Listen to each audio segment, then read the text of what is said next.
guys, so this week's video I want to go over uses for Quilters freezer paper and printable stick and stitch by Sulky. I carry this in my shop. I do not carry this one because I have not yet found a source for it. So this I bought on Amazon. If you want to compare prices, this ends up being up in Canada at least half the price of stick and stitch. So if you are able to save a sheet of the stick and stitch and use Quilters paper instead for certain activities and tasks, it is a lot more cost effective. So I'm going to start with the Sulky because it's what I'm most familiar with. This is great for achieving perfect embroidery every time. This is how I carry it. I order it directly from Sulky in the States in big 500 piece bundles, and I repack it. And I like to do that because it gives me a chance to go through and make sure that there's no flaws in each of the sheets as I go through them. And it also enables me to do whatever size pack I want. So this is a 12 sheet, but I also sell an 18, 36. I will sell just a couple of pieces for a craft kit and that sort of thing. Now, after conversations with the sales group at Sulky, I ship mine in a Ziploc bag, and I do that because if you leave this stick and stitch out, it will start to dry up on you. So you do definitely want to keep it in the plastic it came in. And I like the idea of doing a Ziploc bag because it's easy to just seal it right back up. And it always needs to be stored flat, just simply because this gets fed through your printer for printing on. And then on the back of this, you'll see there's some instruction how to use it as a template, as a stabilizer, how to remove it, and explains all of that. And I'll show you an example of this. And so for the Quilters freezer paper, I just started using this a few weeks ago and I really like it. One thing to note is that it is designed to use with inkjet printers. You cannot feed this through on a laser printer. I have a laser printer and I have Googled and found a workaround for those of us that do have a laser. I've done it once and it worked well, so I'm hoping it works again and then it wasn't just a fluke. The reason why you can't feed this through as is in a laser printer is that the laser printer uses heat, and heat is what activates the stickiness on the back of this sheet. So you do not want this to actually stick to the rollers in your printer. So what the workaround is you take this, you see how the one side is a bit shiny and the other side isn't. And you only need to do this if you've got a laser printer. And you take a normal sheet of paper, printer paper, and I'm going to, you can see that actually it's off by a little bit in terms of size. So I'm going to have to cut this piece down a little bit. Not quite sure why, but I don't want to risk any of this being exposed in my printer because I do not want to wreck my printer. So I've cut that down. So now it's a little bit smaller, and I'm going to be very careful and take my iron is over here. So I'm just going to line these up. I've got my iron quite hot. I hope it's not too hot, but I guess we'll find. I've got it actually I might just turn that down a little bit. And oh yeah, and I've got the steam. I'm going to turn the steam off. I don't think that it should have steam coming out of it for this. All right, and I'm going to iron this on. Or yeah, iron it on. I'm just doing short passes because my iron is quite hot. Okay, so it's now created like this very thick sheet, and you'll hear it when it gets fed through the printer. It sounds like you're feeding through a piece of cardstock or something, but that should keep there from being any issues.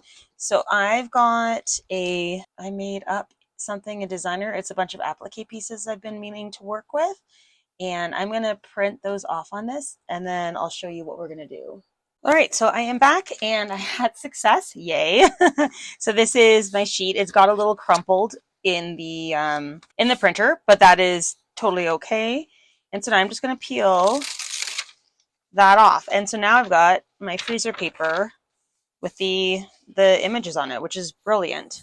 So the other thing I have is now I've got a page on Sulky of my nativity series.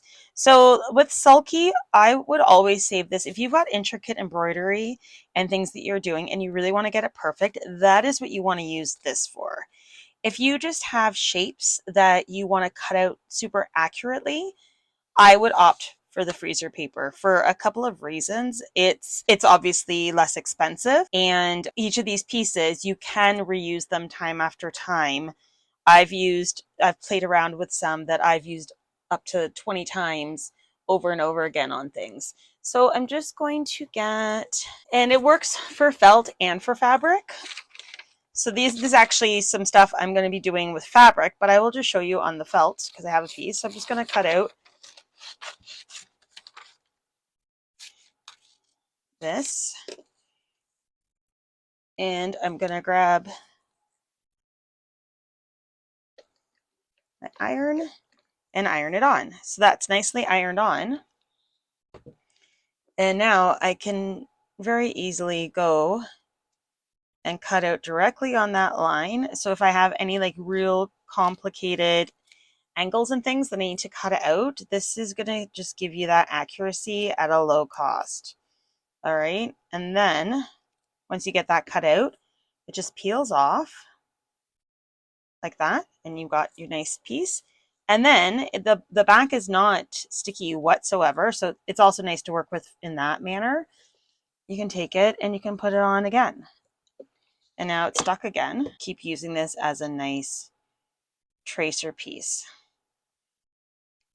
So that is why I am loving this product. Great for if you're into felt flowers and stuff, and you've got to cut like a lot of petals the same size over and over again. This stuff is great.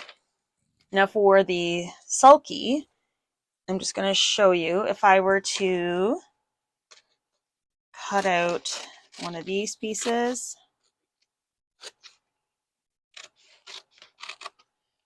So this actually has an adhesive backing on it. So you need to peel this off of the paper, and this piece is sticky. And the way that it works is after you do all your stitch work, you throw this into some lukewarm water, and after about 5 minutes, it just dissolves. This whole thing dissolves up, so all you're left with is your stitch work.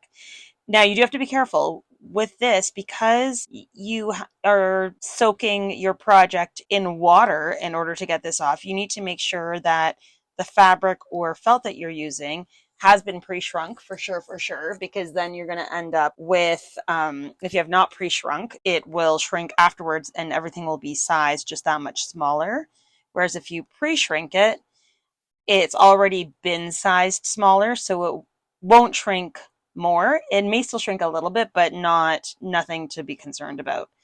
The other thing is you want to make sure that you're using it on a fabric that is okay to be soaked in water, that it's not going to bleed, or that it's not going to wreck the fabric. So those are just some things to pay attention to. I am just going to grab this piece of embroidery floss that I have, and I'm just going to start to stitch around this pattern quickly. Now, one use that I can see using Sulky in, because I also design patterns, is it is a great way to have, say, beautiful embroidered eyes on dolls.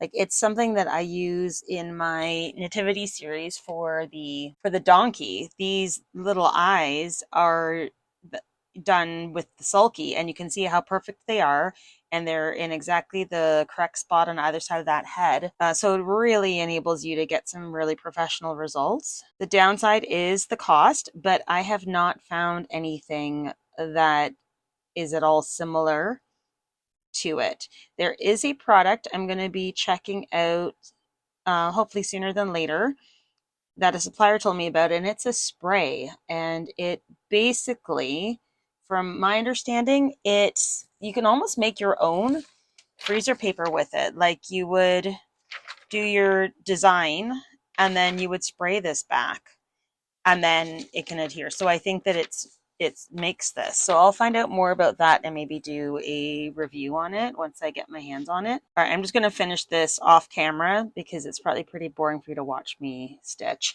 Okay guys, I am back and I have my water bath here and I have my embroidery on this piece. So you always want to cut out along the final lines of your embroidery piece after you've done all of the embroidery on it. Okay, that piece is done and I'm going to put that in the water bath. Now if you are working with different colors and lighter colors, darker colors, you may want to soak them separately so that there's no bleeding happening. You can already see that starting to lift up there. It's pretty cool, eh? And when you're laying them out to dry on a towel after you pull them out of this water, you're going to want to make sure they're not touching each other. I'm just going to let that go. Okay, I am back and I'm just going to take this piece and just rub off the rest of what's still stuck on there. I'm just rubbing / using my nail a little bit just to get that last bit off, but I'm not tugging. I'm not being too aggressive or anything. I don't want to wreck my piece. So once you've done that, you're just going to squeeze it to get that bit of water out. You don't want to wring it out or anything like that. You can see then I've got my pattern there, and yeah, and I just put this aside and let it dry. The other thing to note is your pattern pieces will often feel a little stiffer after you've soaked off the sulky, almost like it's got a bit of stiffener in it, right? So that's just something also to note when you use this product, to expect that. And I just want to show you, this is an example of something that I've done with using the stick and stitch. And you can see all that fine embroidery I've done with some bead work and how nicely it comes out afterwards and around the bottom of her dress as well. So I hope that this has helped you, that maybe you've learned something about these two products, and they're definitely worth adding into your arsenal of supplies if you are a quilter, work with applique, hand embroidery, all that kind of stuff. These are two very valuable tools that you can have in your tool belt that will give you much nicer, more professional results in whatever you're working on.